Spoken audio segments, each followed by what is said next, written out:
berwarisan harta yang mengikut adat datuk perpati nan sabatang dikatakan memihak lebih kepada wanita dan tidak menepati syarat. Apa pendapat Pak Ustadz? Sudah viral videonya di internet.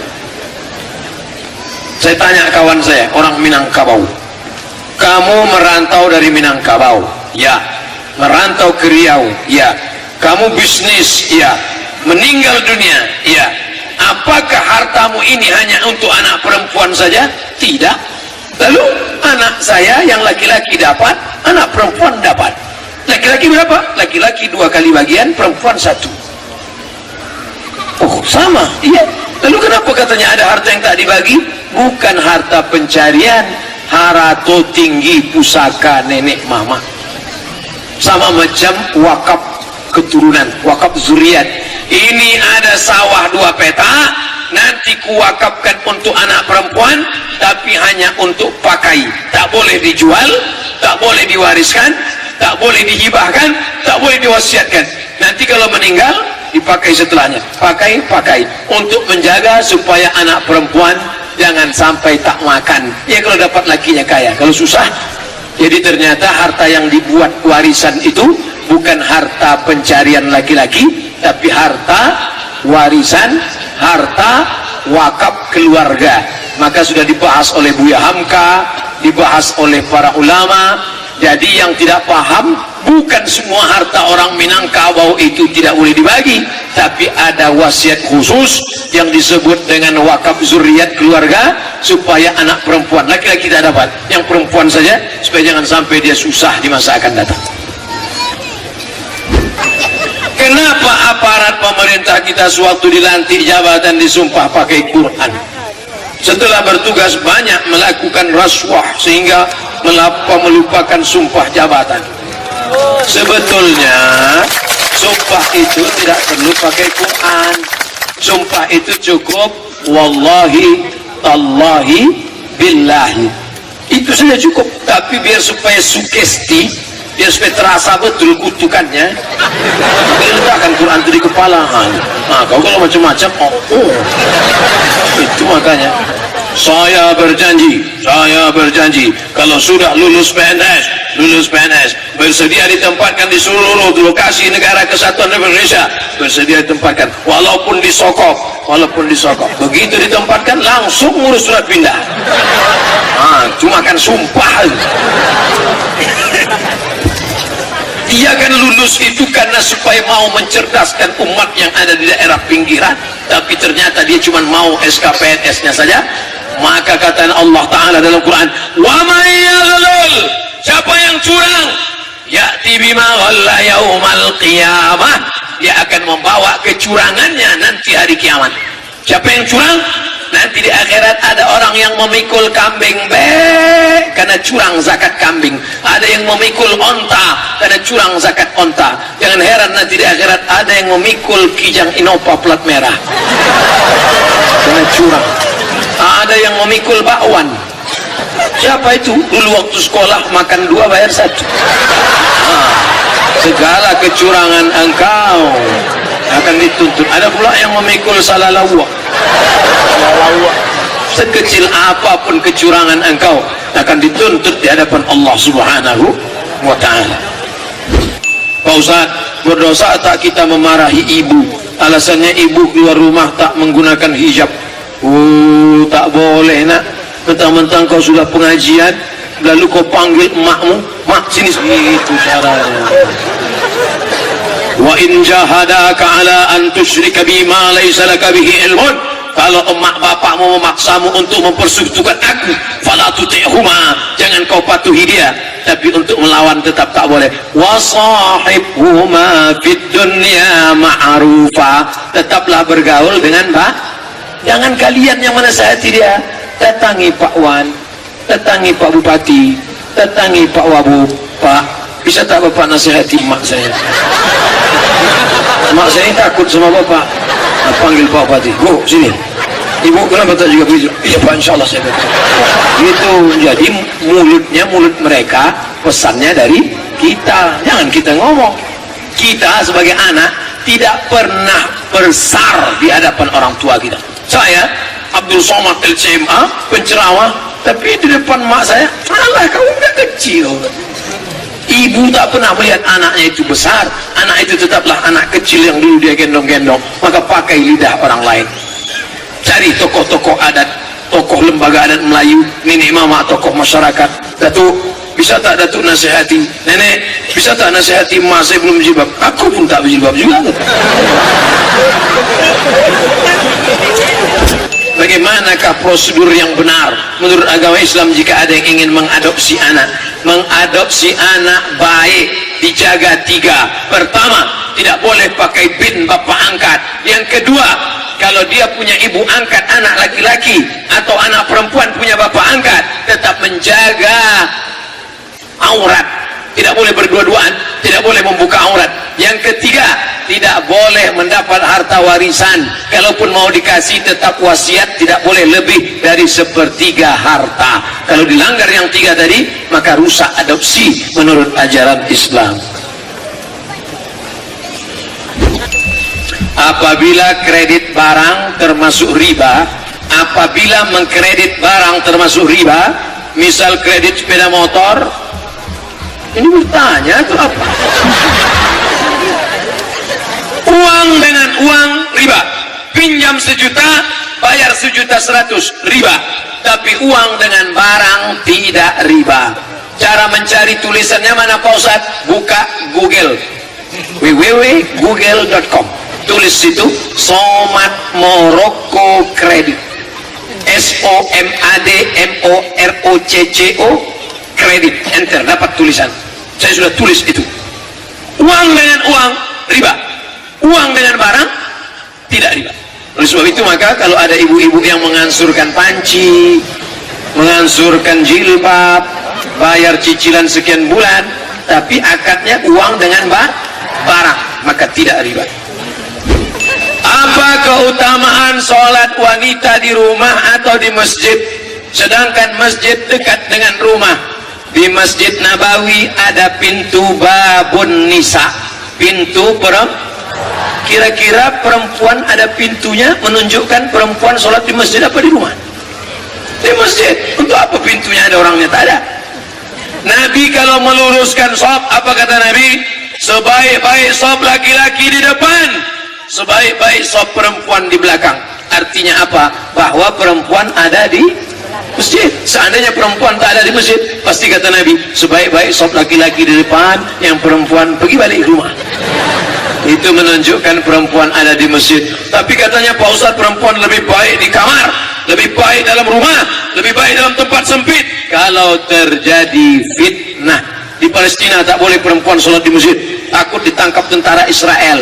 Tapi di Selat Panjang ada tentara Israel di bawah pokok kayu, ada di balik-balik tiang listrik, mana ada. Oleh sebab itu ibu tetap sholat ke masjid dalam kurung syarat dan ketentuan berlaku. Saya, pengalaman saya sholat di masjid, tak khusyuk kita berzikir, gara-gara perempuan di belakang asik berbisik. Kalau begitu elok balik ke rumah, sholat masjid. Oleh sebab itu perempuan yang kalau mau ke masjid tetap jaga aturan, jangan pakaian sempit, jangan bersoleh-soleh, jangan berkata-kata sombong, jangan kasar, jangan sumpah serapah, jangan kelahi, jangan cikikikan di masjid. Mengaji, ada pengajian, alhamdulillah. Bagaimana hukum kita sholat berjamaah di suatu lapangan, terus sopnya putus-putus? Mohon penjelasannya Pak Ustaz. Sawu sufuf, luruskan sop. Fa inna taswiyatas sufu min tamamis sholat. Lurusnya sop bagian dari kesempurnaan sholatnya sah, tapi kurang sempurna. Sholat tadi berjamaah di sini sah, tapi kalau putus-putus kurang sempurna. Imam, luruskan dulu, tengok. Saya sholat di Masjid Istiqomah di Bengkalis. Apa kata imam? Luruskan shaf, matikan HP.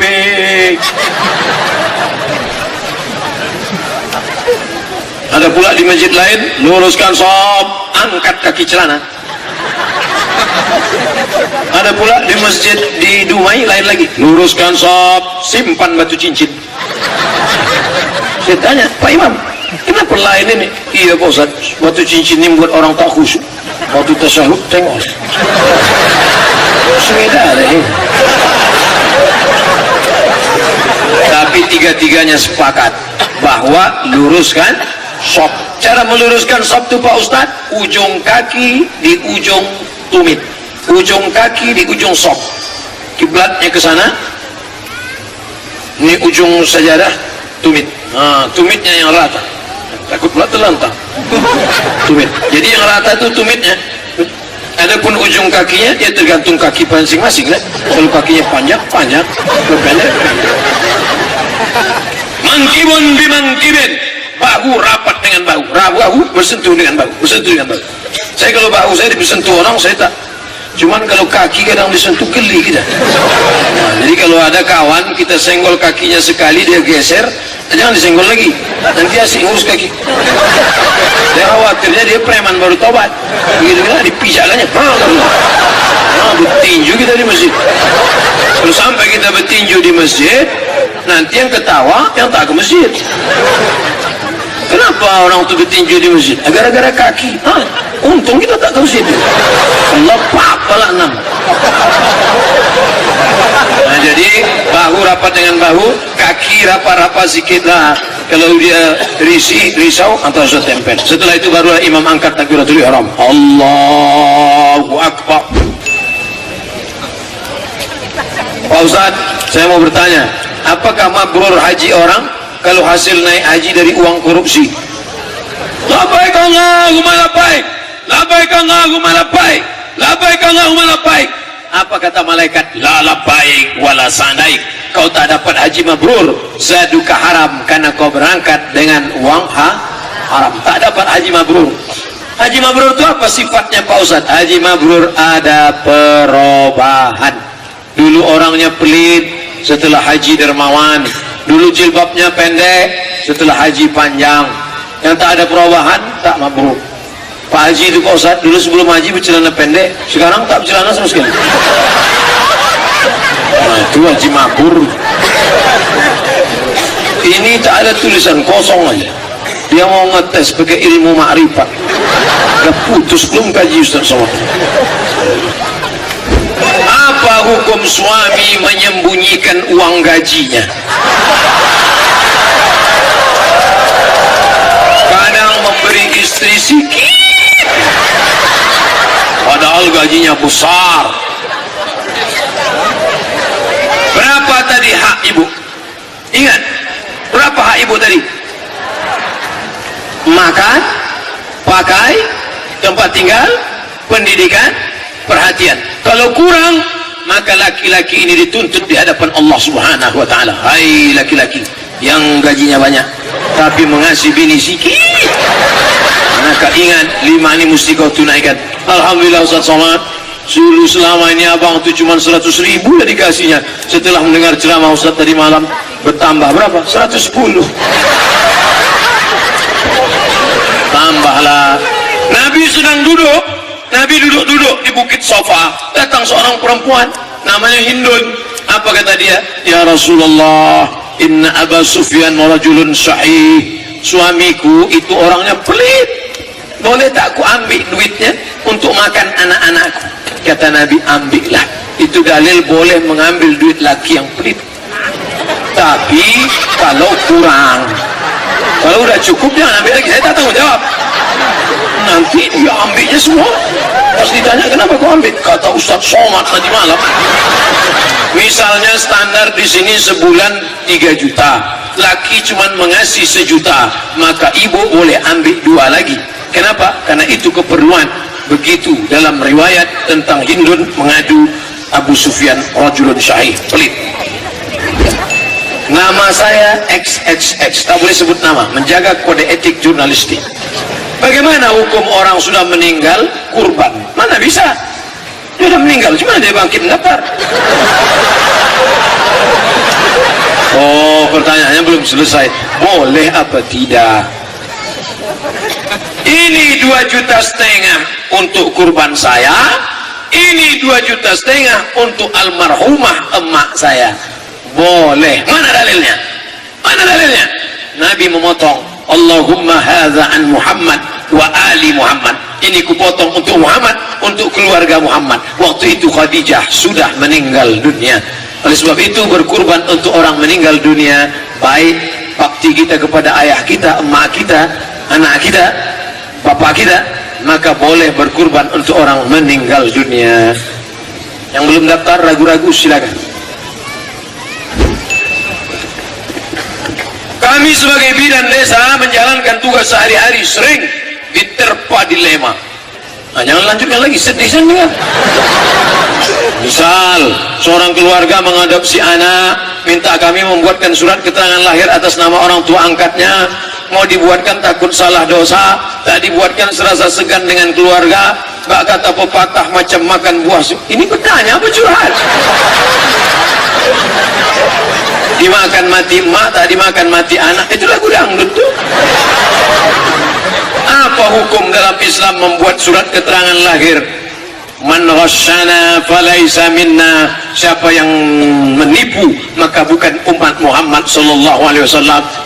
Zaid bin Muhammad, Zaid bin Muhammad, Zaid anak Muhammad. Turun ayat, maka Muhammadun aba ahadim mir rijalikum.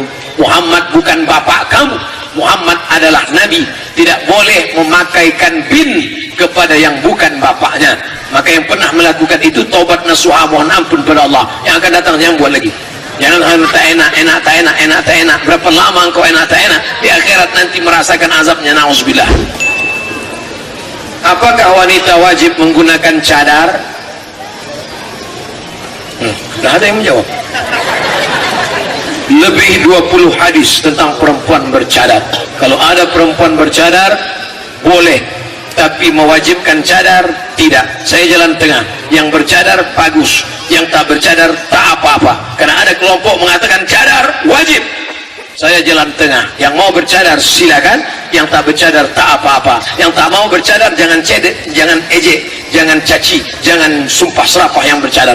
Kenapa ada orang kalau nengok perempuan bercadar ejek, tapi perempuan celana sempit diam? Nampak perempuan bercadar cemooh, cemeh. Nampak perempuan yang tak pakai celana diam. Ini menunjukkan otaknya berkulis. Kalau ada perempuan bercadar, dia sedang menjalankan ajaran agama Islam. Jangan ejek, bagus. Apalagi perempuan-perempuan muda yang cantik. Kalau sampai wajahnya terbuka, banyak orang. Kalau penceramah asik nak nengok ke situ je dia. Kalau dosen sampai ke bawah dia. Jadi anak-anak sekalian, apa? Oh iya. Sebab itu kalau ada mahasiswi perempuan bercadar bagus, tapi yang tak mau bercadar tak apa-apa. Kalau antara yang bercadar dengan yang tak bercadar kelahi, maka yang ketawa yang tak berkain. Saya baru hijrah, sudah lama meninggalkan sholat. Bagaimana cara mengganti sholat yang lama itu Pak Ustaz? Ada sebagian Ustaz mengatakan istighfar, ya astaghfirullah minal khataya. Kata dia lunas, selesai. Tapi menurut 4 mazhab, Hanafi, Maliki, Syafi'i, Hambali, sepakat 4 mazhab, sholat yang tinggal dulu wajib diqadha. Qadha, bukan qobo. Qadha. Makanya nanti selesai Isya tegak lagi qadha. Usolli fardal Isya 4 rakaatin qadhaan. Bagi yang pakai usolli, yang tak pakai usolli dalam hati aja. Allahu Akbar. Kau enggak berniatnya? Aku berniat. Di mana? Dalam hati. Sebagian melafalkan niat. Niat itu sebetulnya di mana Pak Ustaz? Di hati. Niat itu di hati, tak berbunyi dia. Mana ada bunyinya? Coba kita dengar.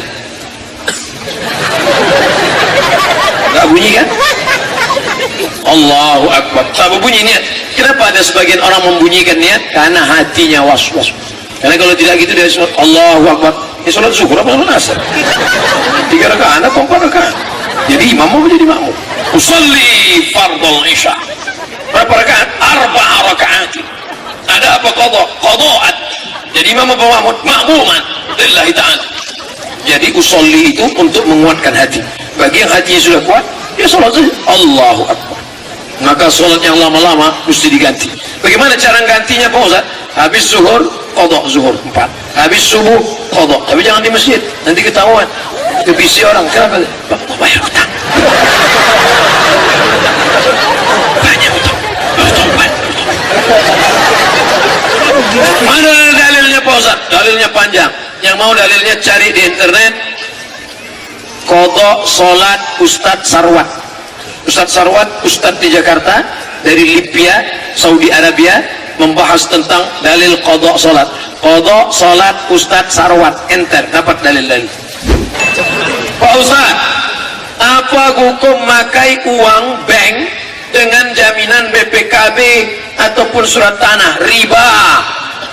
Yang sudah sempat minjam Pak Ustadz, bom, biar cepat balik. Tak ada yang mau dibom Pak Ustadz, asal dibom karam ini Pak Ustadz. Nah, lunasi aja lah sampai lunas. Nanti kalau sudah lunas, STNK, BPKB, surat tanah, surat PNS-nya dapat, SK PNS, jangan ngutang lagi, jangan lagi. Karena riba ini luar biasa.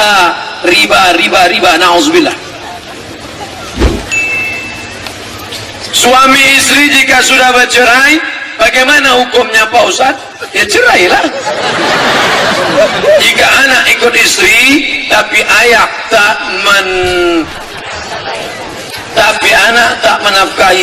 ayah tak menafkahi anak-anaknya lagi karena dia bilang ibunya bekerja. Tak bisa, karena menurut hukum agama Islam, ibu bekerja, ibu punya harta, bapak punya harta. Apa beda harta ibu sama harta bapak? Dalam harta bapak ada hak ibu, tapi dalam harta ibu tak ada hak.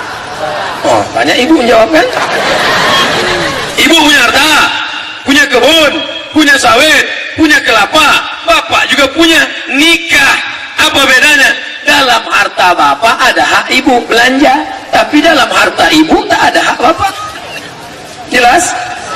Nah, sekarang cerai, harta ibu ya ibu pakai, lalu si bapak nggak mau ngasih nafkah anak, haram, maka dia akan dituntut di akhirat karena tanggung jawab dia menafkahi anaknya walaupun istrinya tadi kaya.